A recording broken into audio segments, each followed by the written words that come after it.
안 그래도 개인 능력이 뛰어난 손흥민에게 후방에서 이런 지원이 더해지니까 상당히 위협적인 장면들을 많이 만들어낼 수 있었습니다.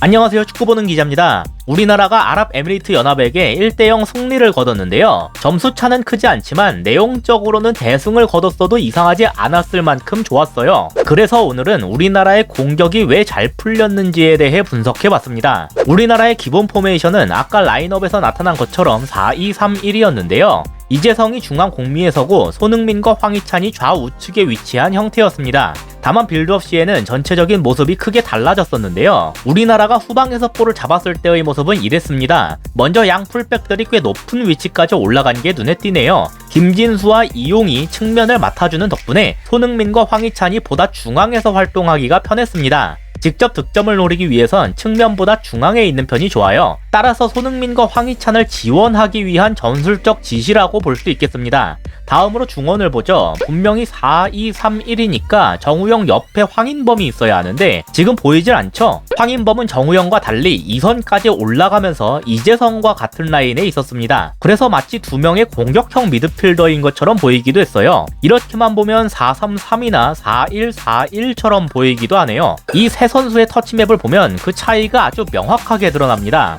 터치맵만 봐도 정우영이 혼자 후방 지역 위주로 있고 나머지 둘이 각각 좌우측에서 활동했다는 게 딱 보일 정도였어요. 이날 황인범이 공격적으로 좋은 영향력을 많이 보여줄 수 있었던 이유였습니다. 다만 여기에서 우린 간과하지 말아야 할 것이 있는데요. 상대편도 우리를 그냥 가만히 냅두질 않는다는 거예요. 풀백들에 이어 황인범까지 올라가면서 우리나라는 전방에 아주 많은 숫자를 두게 됐습니다. 하지만 사실 중요한 건 전방의 숫자를 그냥 많이 두는 것이 아니라 이 전방까지 어떻게 볼을 운반하느냐는 것인데요.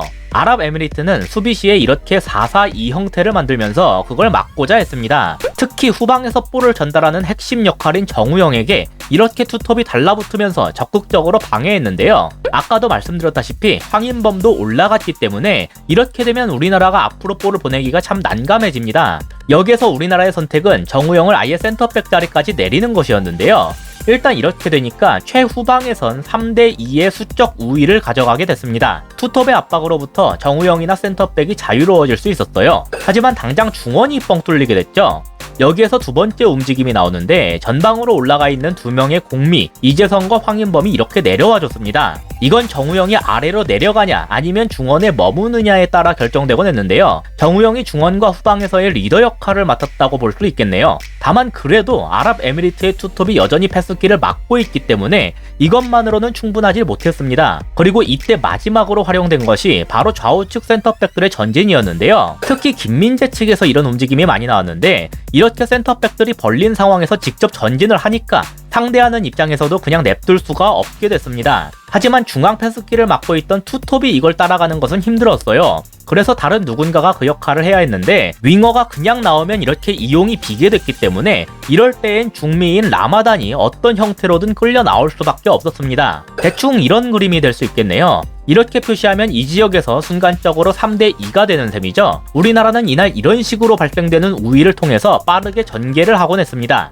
여기에 조규성이 내려오면서 숫자를 더욱 늘려주기도 했기 때문에 아랍에미리트 입장에선 상당히 혼란스러웠을 것 같아요. 이렇듯 우측에서의 김민재의 전진과 활발한 선수들의 움직임 덕분에 짧은 패스를 통한 전개 루트를 확보할 수 있었는데요. 그렇다고 꼭 짧은 패스로만 풀었던 것은 아니었습니다. 이쪽에 우리 선수들이 집중됐다는 것은 상대도 수비를 위해서 이렇게 크게 쏠리게 된다는 뜻이 되는데요. 때문에 이 지역에서 짧은 패스로 전개가 힘들다 싶을 땐 냅다 롱패스를 때리면서 앞으로 보내기도 했습니다.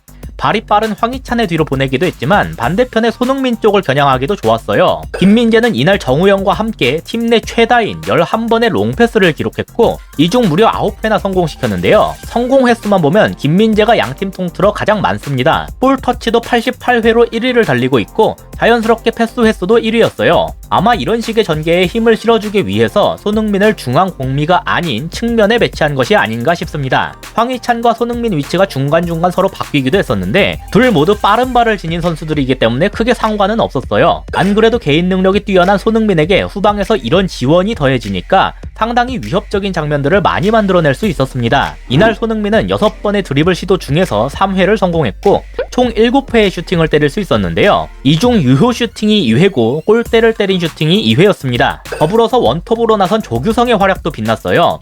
조규성은 총 7번의 경합 상황에서 6번을 이겼고 총 5회의 슈팅 중 유효 슈팅 1회, 골대를 때린 슈팅 1회를 기록했습니다. 특히 아까도 말씀드렸듯이 순간적으로 내려와 주변 동료들에게 볼을 넘겨주는 역할에도 뛰어난 모습을 보여줬다는 점에서 조규성이 슈팅이나 경합 기록 이상의 활약을 보여줬다고 말씀드릴 수 있겠네요. 마무리가 약간 아쉽기는 했지만 우리나라가 보여준 전개 방식이나 만들어낸 기회들, 선수들끼리의 호흡 등에서 상당히 긍정적인 부분을 많이 보여준 경기가 아니었나 싶습니다.